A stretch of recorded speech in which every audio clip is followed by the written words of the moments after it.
In this video, we're going to talk about why it's important to present new language in context. Context can be as simple as presenting new language in a short phrase or sentence.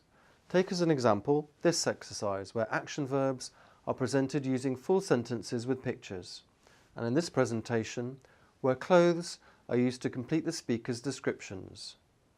In both cases, the presentations require students to write the new vocabulary into sentences rather than label pictures with individual words.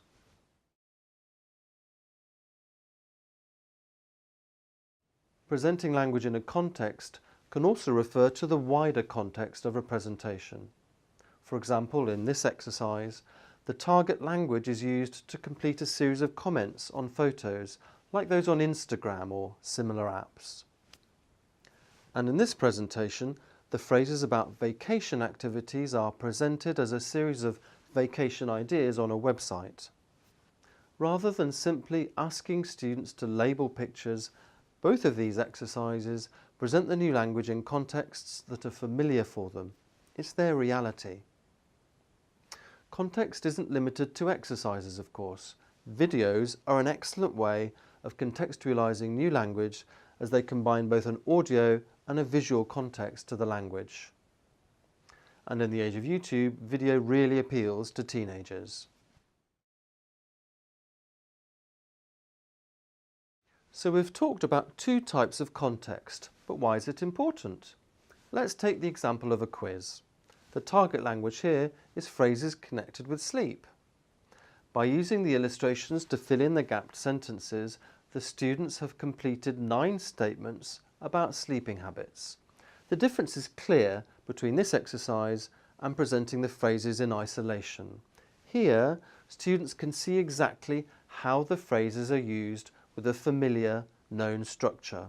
In this case, the simple present. Presenting language in context is vital because without it, students have no framework within which to understand the new language. Sometimes practice takes the form of decontextualized individual sentences. That's okay.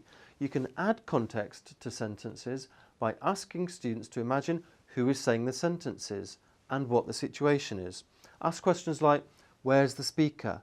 Who is she or who's he talking with? How does he feel? Why? You can also personalize sentences to give them context by asking students questions like, where do you do this? When? Now students have an opportunity to immediately use the vocabulary themselves by answering the questions in the quiz, a format which all students will recognize and enjoy.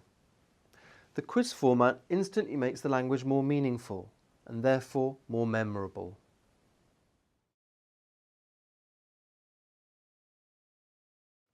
Context naturally applies to teaching grammar too. Look at these different contexts. Each models a new structure using a context that is familiar to students, whether it's a simple text message conversation, a dialogue, a short description, or a puzzle. Students then go on to complete grammar charts using the language from the context exercise. This is more effective than starting a grammar presentation with a grammar chart because, as with vocabulary presentations, context makes the new language more meaningful and more memorable.